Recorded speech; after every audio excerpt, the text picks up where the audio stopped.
같은 교회에 다니지만 옆에 이렇게 모르는 사람이 있을 수 있어요. 다른 인사보다도 사랑한다 이 말은 어른들은 좀 쑥스러워해요. 보면은요. 그러니까 건강하세요. 그건 좀 괜찮은 것 같아요. 우리 좀 옆에 있는 사람 건강하세요. 그렇게 한번 인사해 주시기 바랍니다.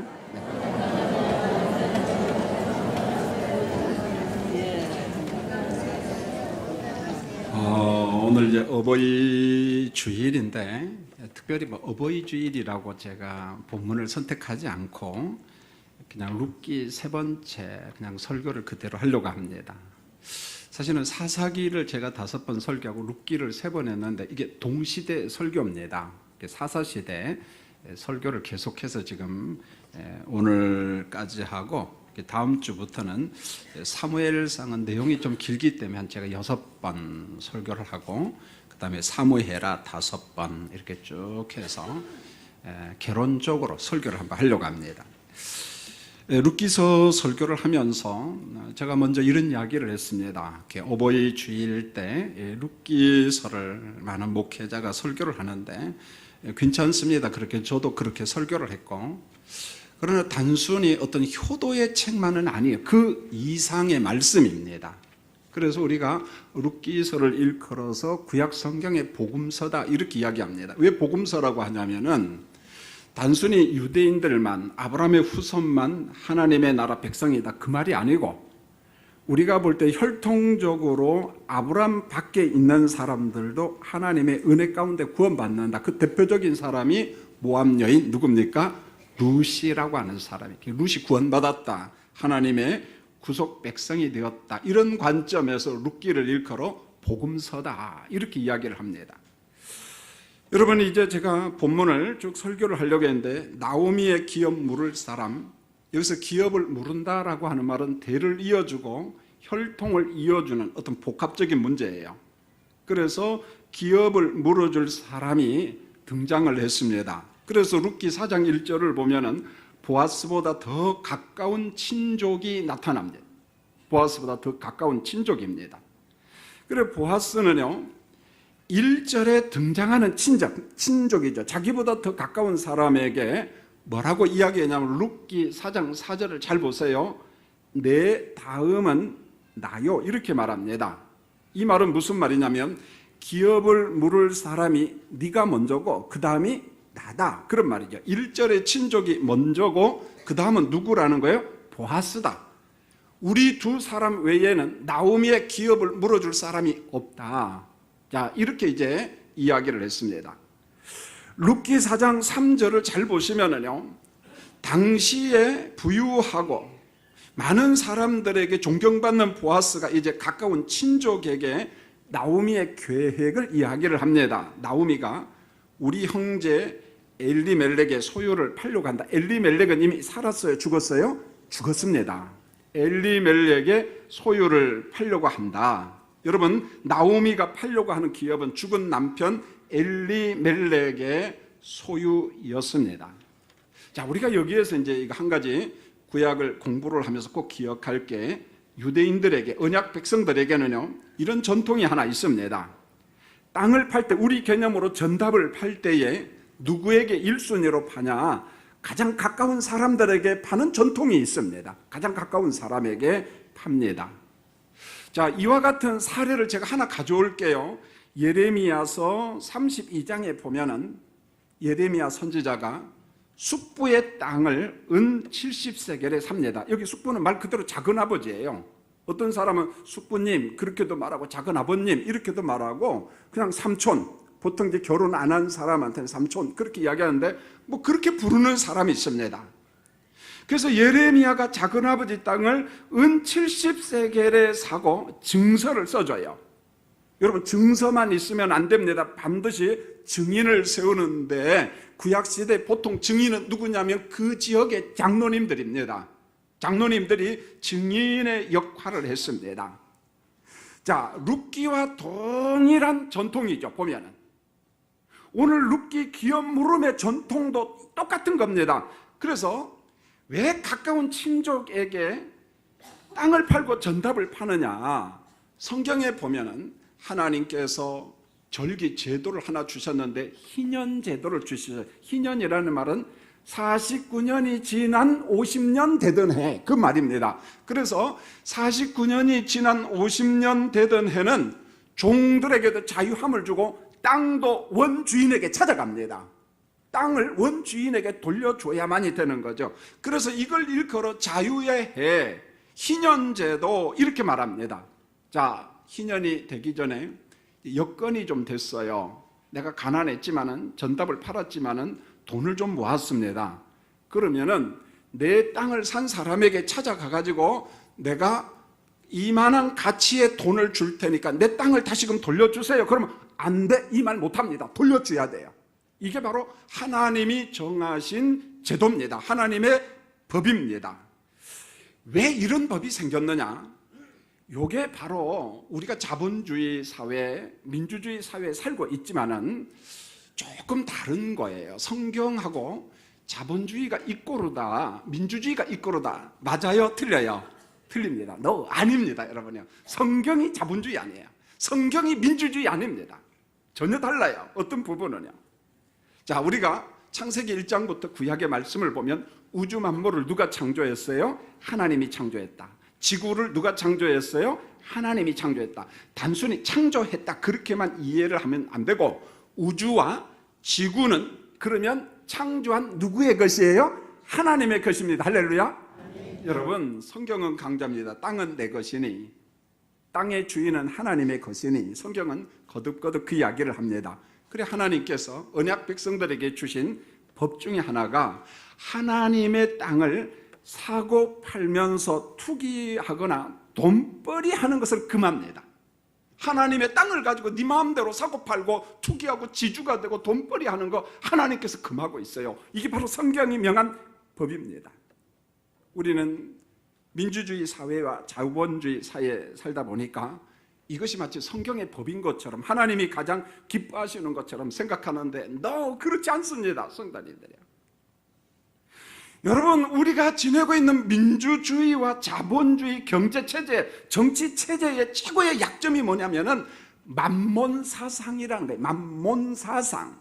그럼 만몬사상이 뭐냐면 돈, 자본을 하나님으로 섬긴다는 거예요. 신으로 섬긴다는 거예요. 돈을, 자원, 자본을, 물질을 하나님, 신으로 섬기는 게 자본주의 사회, 민주주의 사회 최고 약점입니다. 최고 약점이라는 거예요. 여러분, 돈을 섬기는, 그러면 만몬주의, 구약 성경에 바알 숭배가 나오잖아요. 이 바알주의를 극복하는 길이 뭘까요? 우리가 가진 모든 것이 하나님의 것입니다라고 하는 인정, 고백하는 겁니다. 내가 가진 모든 것이 하나님의 것입니다, 인정해야 돼요. 그래서 하나님의 것입니다라고 인정하는 가장 대표적인 게 뭐냐? 하나님이 주신 제도 가운데 11조 제도예요. 여러분, 11조는 늘상 이야기합니다. 10% 개념이 아닙니다. 10분의 1 개념이 아니고, 우리가 11조를 할지라도 11조 속의 핵심은 뭐냐면 전부 개념이에요. 전부. 그 전부가 뭡니까? 우주가 하나님의 것입니다. 땅도 하나님의 것입니다. 내 인생도 하나님의 것입니다. 나는 임대업자입니다. 난 빌려 쓰는 사람입니다. 모든 게 하나님의 것입니다. 그 고백이라는 거예요. 고백. 신앙 고백이 대단히 중요합니다. 그 다음에 여러분, 우리 가운데 있는 만몬주의, 바알주의를 극복할 수 있는 게 뭐냐면 또 한 가지 하나님이 주신 게 나눔이에요. 나눔. 그래서 성경에 이중계명이 있습니다. 하나님을 사랑하라, 내 이웃을 내 몸처럼 사랑하라. 예수님께서 새 계명을 주시면서 성령이 강림하시면은 피차 서로 사랑하라. 내가 너희에게 새 계명을 주니 서로 사랑하라. 그런데 사랑 계명 안에 뭐가 포함되어 있냐면 나눔이 들어가 있어요. 나눔이 들어가 있습니다. 여러분, 우리가 사랑의 계명을 지킬 때 비로소 돈과 자본의 종에서 벗어난다는 거죠. 그게 나쁘다 그런 말이 아니에요. 내가 가진 돈은 전부 다 버려라, 그건 더럽다. 여러분, 그 개념이 아니고 그 종에서, 굴레에서 벗어날 수 있다는 거예요. 내가 다스릴 수 있다는 것입니다. 그런데 성경은 의지적 다스림 그렇게 말하지 않냐고, 성령과 십자가 안에서 성령이 내 안에 충만하고 십자가의 은혜가 내 안에 충만하면은 우리는 돈의 노예가 되지 아니하고 돈을 다스릴 수 있는 능력이 우리 가운데 임한다는 것입니다. 돈을 다스릴 수 있다는 거예요. 여러분, 룻기 4장 1절에 등장한 친족의 생각에 큰 변화가 찾아옵니다. 여러분, 처음에는 나오미의 기업을 이어주려고 했어요. 살려고 했다는 것입니다. 그런데 나오미의 밭을 산 사람이 그 다음에 룻과 결혼을 해가지고 대를 이어줘야 돼요. 혈통을 이어줘야 돼요. 이 말을 딱 듣고 나니까 고민하다가 보아스한테 예 그렇게 말했다가 노 합니다. 나 못하겠다. 왜 못한다고 이야기했을까? 그게 룻기 4장 5절에 나옵니다. 자, 말씀을 제가 읽을 테니까 눈으로 한번 따라와 보세요. 그 밭을 사는 날에, 나오미의 밭을 사는 날에 곧 죽은 자의 아내 모압 여인 룻에게서 사서 그 죽은 자의 기업을 그의 이름으로 세워야 한다, 이렇게 나와요. 그 다음에 룻기 4장 6절을 잘 보세요. 그 기업물을 짜가 이르되, 가장 가까운 친족이 이르되 나는 내 기업에 손해가 있을까 하여 나를 위하여 무르지 못하노니, 이렇게 말합니다. 그러니까 보아스보다 가까운 친족이 보아스한테 뭐라고 이야기하냐면은 나는 나오미의 땅을 난 못 사겠다. 룻과 결혼을 해서 대를 이어주는 난 고엘제도, 난 율법을 난 못 지키겠다. 다시 말하면은 하나님이 명한 말씀을 난 못 지키겠다, 그런 말입니다. 자, 그러면은 가장 가까운 친족이 왜 거부했을까? 고엘제도를, 기업 물음의 제도를 왜 거부했을까? 두 가지로 보는데요. 여러분, 이게 바로 우리 고민입니다. 제가 지금 옛날 과거 역사 이야기를 하는 것이 아니라 하나님의 말씀을 이야기해요. 하나님이 살아 계신 것처럼 계시된 하나님의 말씀은 현존하는 지금 우리에게 주시는 말씀입니다. 할렐루야. 말씀을 대하는 자세가 그거예요. 오늘 내게 주시는 말씀, 오늘 내게 들려주시는 하나님의 말씀입니다. 그런데 이 사람이 왜 거부를 하냐? 두 가지 중에 첫 번째, 자기 돈으로 산 땅인데 내 소유가 되는 것이 아니라 누구의 소유가 되냐면 룻이 낳은 아들의 소유가 되는 거야.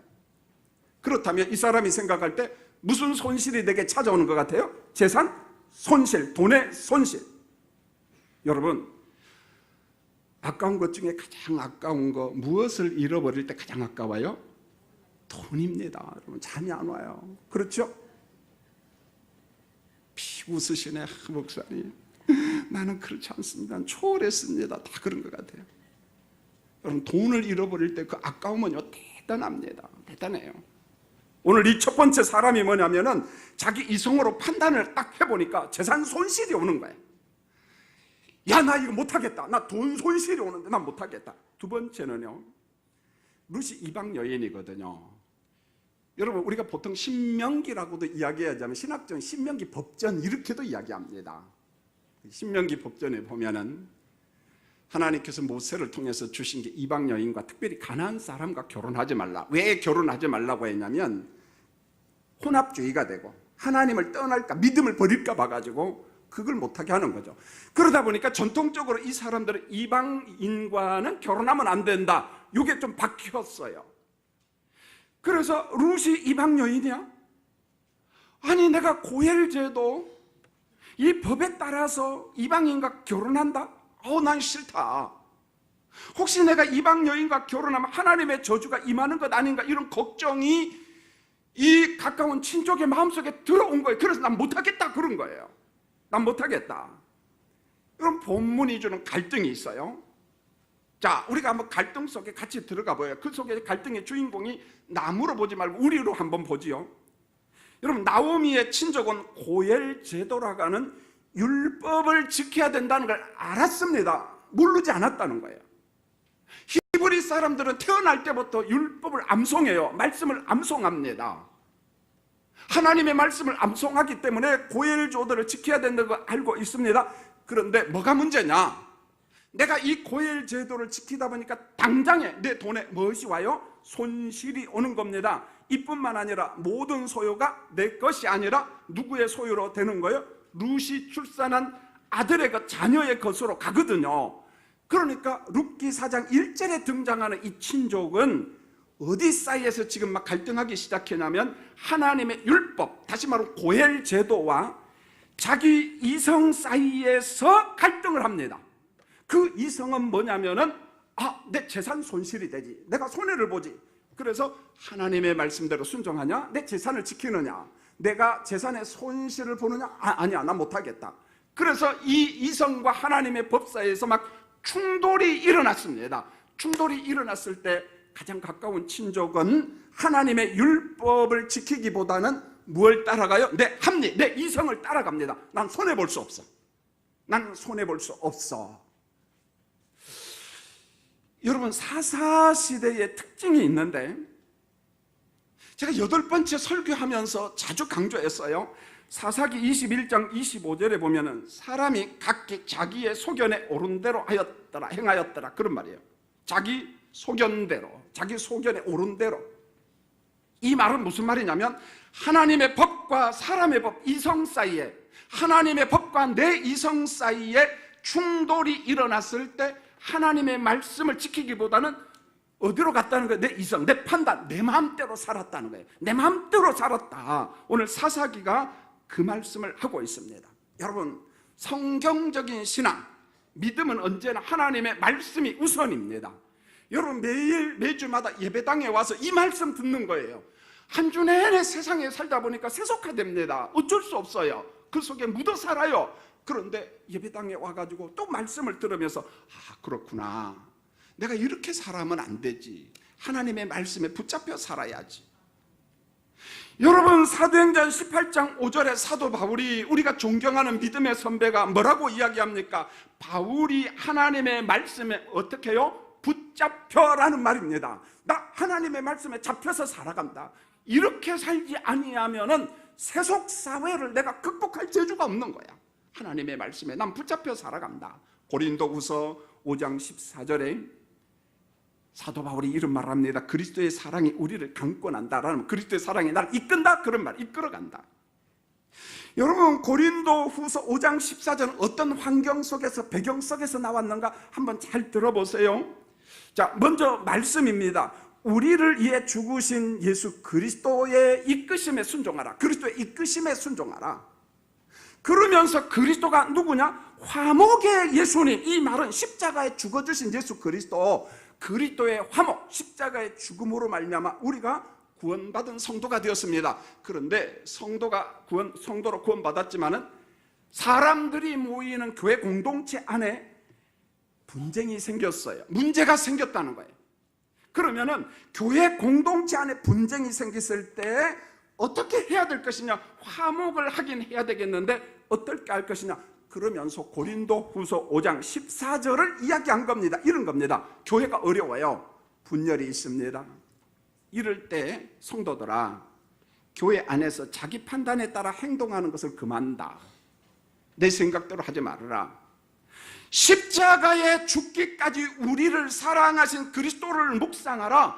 그리고 난 다음에 십자가를 묵상하면서 피차 무엇하라? 서로 화목하라. 그리고 분쟁을 해결하라. 여러분, 분쟁 해결의 근거가 우리의 자존심인가요? 이성인가요? 우리의 논리인가요? 십자가인가요? 십자가라는 거예요.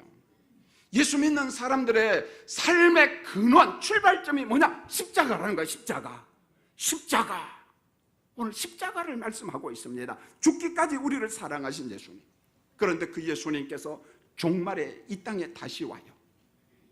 성경은 말씀합니다. 우리가 들어갈 영원한 본향 천국을 바라봐라.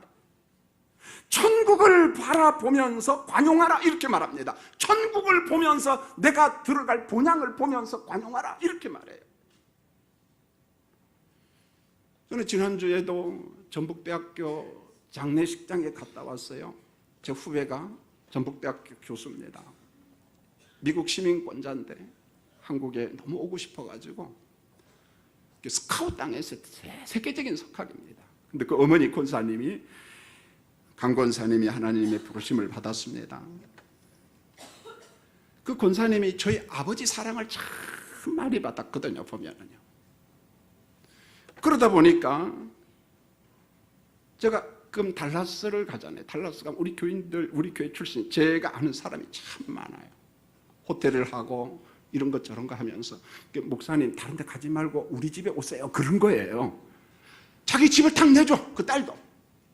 목사님, 우리 어머니가 소천했습니다. 몸이 많이 아플 때도 제가 가서 막 기도하고 권사님이 힘내세요.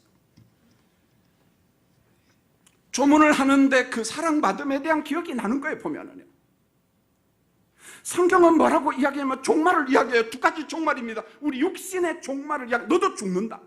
모멘트 모리. 너도 죽는다. 그 다음에 그리스도께서 오신다. 이 종말을 보면서 관용하라. 한번 화목하라. 여러분, 자존심 상할 때 화목한다는 게 어려워요, 쉬워요? 너무너무 어렵습니다. 난 곧 죽어도 난 못해. 이래. 왜? 자존심이 상하니까. 그런데 그 자존심을 뛰어넘는 유일한 방법이 뭔 줄 아세요? 성령과 십자가입니다. 성령과 십자가로만이 뛰어넘을 수가 있어요. 그렇지 않으면 못 뛰어넘어가요. 안 됩니다. 그래서 성경이 강조한 게 뭐냐면 십자가, 종말의 관용이라는 거예요. 종말의 화목, 종말의 용서를 하라. 화목의 근거가 뭐냐? 십자가. 성도님들, 우리가 매일매일 결정해야 돼요. 내가 하나님을 기쁘시게 할 것인가, 아니면 우리 생각을 따를 것인가, 내 생각을 따를 것인가. 이게 참 갈등이야. 그런데 룻기 4장 1절에 등장하는 나오미의 가장 가까운 친족은 하나님의 말씀을 가차없이 버려버립니다. 물론 고민하죠. 자기 판단을 따른 사람이에요. 이 사람을 잘 보세요.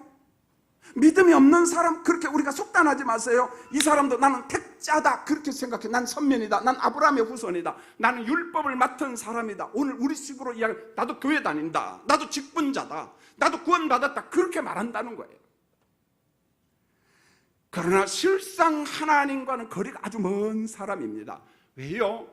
정작 순종이 필요할 때 순종을 버린 사람이요. 여러분, 여기서 순종을 버렸다는 건 고엘제도, 율법, 하나님의 말씀을 버렸다는 것입니다. 왜 버렸을까요? 여러분, 돈의 매력이 대단하거든요. 여러분요, 제가 이렇게 설교합니다마는 돈, 지갑을 열어서 남한테 섬긴다, 쉬운 거 아닙니다. 여러분, 늘상 이야기, 훈련에 의해서만 가능하다는 거예요. 성령과 십자가로만 가능합니다. 여러분, 없을 때 말 함부로 하는데 있을 때 여러분 못합니다. 여러분요, 어려워요. 여러분, 우리의 고민이 똑같아요. 우리도 하나님과 맘몬, 바알 사이에, 맘몬 바알 하니까 이상하게 생각하지 마시고 돈이야. 그 사이에서 지금 막 갈등한다는 거예요. 충돌이 자꾸만 일어나, 매일매일 일어나는 거예요. 매일매일 일어나는 거예요. 믿음이 없이는 하나님을 기쁘시게 할 수 없다는 히브리서 11장 6절에 보면 믿음의 조상들이 나오는데, 여러분, 히브리 11장에 나오는 믿음의 조상들은요, 그냥 평범하게 산 사람이 아니고 예수 믿는다는 이유로, 하나님의 백성으로 산다는 이유로 어떻게 했어요? 다 죽었어요. 목이 잘리고요, 톱으로 켜 죽임을 당하고. 여러분, 믿음의 장 11장은 정말 고민한 사람이에요. 내가 예수 안 믿는다라고 하면 살아요. 나 예수 믿는다 하면 죽습니다. 그와 같은 환경에서 믿음을 따라 산 사람이 히브리서 11장이고, 그 11장 성경 믿음장이 오늘 우리에게 이야기합니다. 하나님과 맘몬 사이에 충돌이 일어날 때 우리가 믿음으로 누구를 선택하라는 거예요? 하나님을 선택하라. 하나님을 선택하라. 이 말씀을 하고 있는 거예요. 여러분, 분명 사사시대는요, 신앙의 무질서, 정치적으로도 윤리 도덕적으로도 정말 무질서한 시대입니다. 엉망이었어요. 엉망이. 그렇다고 그러면 모든 사람이 다 타락했느냐? 여러분, 우리가 극단적으로 세상을 보지 마세요. 교회가 좀 욕을 먹는다고 해서 이놈의 망할 놈의 교회, 망할 놈의 사람들, 그렇게 보지 마세요. 그 속에 그런 유형의 사람도 있지만 의로운 보아스 같은 사람도 있고, 루카 같은 사람도 있고, 새벽에 교회 와서 눈물 뿌려 기도하는 사람도 있습니다. 의롭게 살려고 몸부림치는 성도들도 있습니다. 여러분요, 너무 우리가 극단적으로 보지 마세요. 매도하지 마세요. 여러분, 나오미의 가까운 친족이 기업 물을 책임과 대를 이어줄 책임을 이제 포기해버리자 그 다음 순번인 보아스가 자원합니다. 억지로 하지 않아요. 사도 바울이 이 논리를 가져와서 고린도 교인들에게 계속 이야기한 게 뭐냐? 자원함으로 하라, 억지로 하지 말아라, 인색함으로 하지 말아라, 이렇게 말하는 거예요. 왜요? 십자가의 죽음은 자원적 죽음이거든요. 룻기 4장 6절에 보아스가 나오미의 기업을 삽니다. 땅을 삽니다. 그리고 성문에 앉은 장로들이 증인이 돼요. 룻기 4장 10절을 보세요. 보아스가 죽은 말론의 아내 룻을 사서, 이렇게 나와요. 문장만 보면 기분 나빠요. 돈 많은 남자가 젊은 여자를 돈 주고 샀구나, 그 말이 아닙니다, 여러분요. 그런 뜻이 아니고 보아스가 나오미의 기업을 돈 주고 샀다는 말입니다. 여러분, 보아스는 하나님의 말씀이라는 고엘 제도에 순종했습니다. 죽은 엘리멜렉과 죽은 기론과 말론의 기업을 회복해 줬어요. 가장 잘한 일은 뭐냐? 아버지도 죽었어요. 두 아들도 죽었어요. 대가 끊어집니다. 혈통이 끊어집니다. 그것을 이어줬다는 거예요. 여러분, 룻기 4장 13절을 보면 보아스는 룻을 아내로 맞이하고 룻이 임신을 하고 출산을 합니다. 그리고 난 다음에 아기 이름을 오벳 이렇게 지어줘요. 여러분, 성경을 읽다 보면은 오벳이라는 이름이 나오는데 구속사에 가장 필요한 중요한 인물로 등장합니다. 오벳이 태어나자 가장 기뻐한 사람은 나오미였습니다. 그리고 동네 사람들이 막 축하합니다. 14절을 보세요. 여호와께서 오늘 내게 기업 물을 자가 없게 하지 아니하셨도다. 15절을 이는 내 생명의 회복자이다, 이렇게 말합니다. 남편 엘리멜렉이 죽고 두 아들 기론과 말론도 죽었어요. 대가 끊어졌습니다. 야, 이거 뭐냐? 하나님한테 난 저주받았다.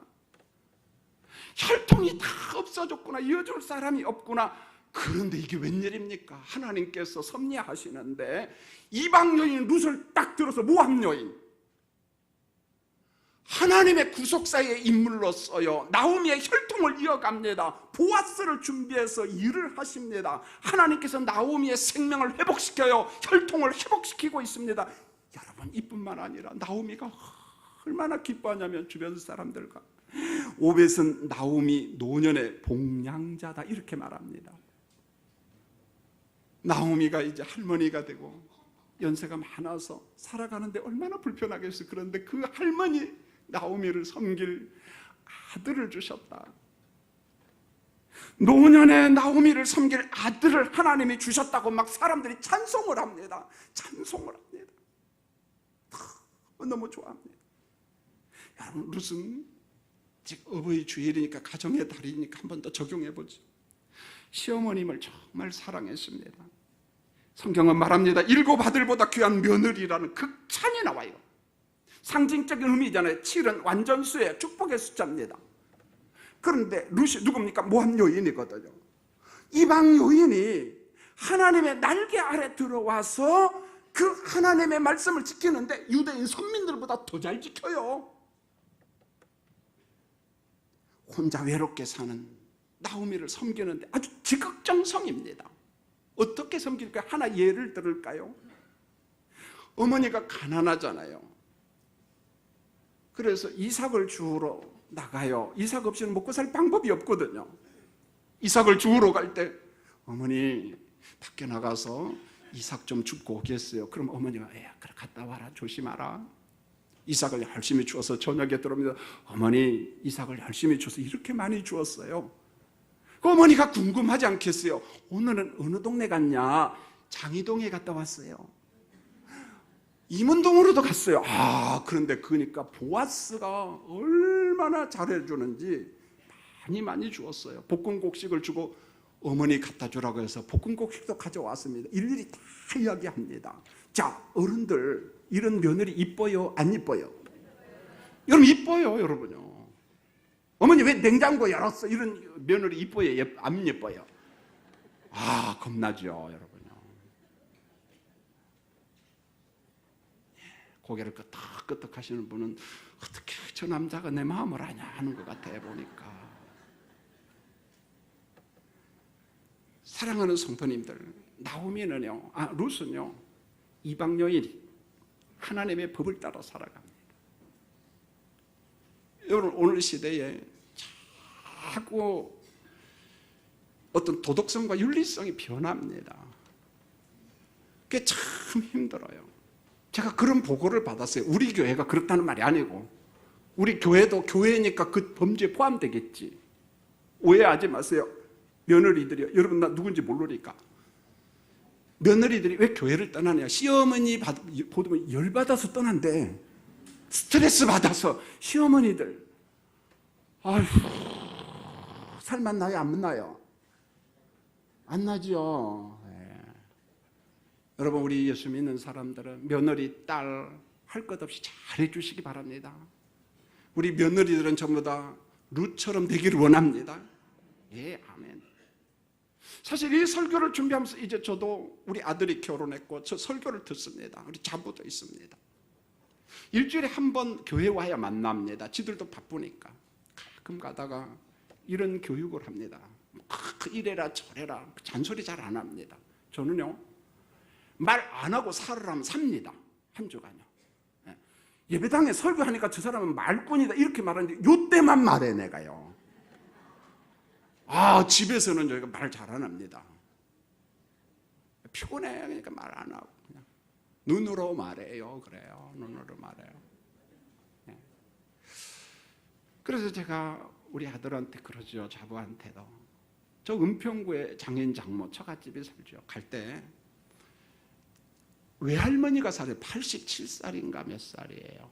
꼭 부탁합니다. 얘야 장인 장모 만나러 갈 때 외할머니 집에 꼭 가라. 외할머니가 떡을 좋아해요. 떡 좋아하는 할머니입니다. 그래서 떡이 있으면 꼭 할머니 목도 챙겨라. 할머니 목도 챙겨라. 왜냐하면 제가 그 교육을 받고 어릴 때부터 자랐거든요. 그런데 그게 성경적이에요. 맞습니다, 여러분. 우리 어머니 아버지들이요. 지금은 참 후회될 일이지만은 만약에 여러분보다도 더 연세가 많은 부모님이 살아가 있으면 자식의 할머니 할아버지가 살아 계시면은요 교육시켜 주세요. 얘야 나한테 오는 것 고맙다. 그런데 나한테 먼저 오기 전에 할머니 할아버지한테 가서 인사드리고 와라. 이렇게 말해야 돼요. 그렇게 한 사람들은 갈수록 복을 받을 거야 아마. 못한 사람은 회개 기도나 열심히 하시기 바랍니다. 못했으니까. 뭡니까? 이 질서 순서라는 거예요. 우리가 신앙을 지킨다는 게 바로 이런 거예요. 무슨 맨날 방언이 나고 막 병이나 고치고 기독교를 이상하게 야릇하게 만들지 마세요. 그게 없다는 말이 아니라는 거야. 우리가 사사시대에 산다는 말이 이겁니다. 질서도 없고 자기 멋대로 살아가요. 누가 그리스도 밖에 있는 사람 말고 예수 믿는다고 하는 사람들이. 여러분 만약에 5월달이 가기 전에 할머니 할아버지가 살아계신다면 어머니 아버지들이 부탁합니다.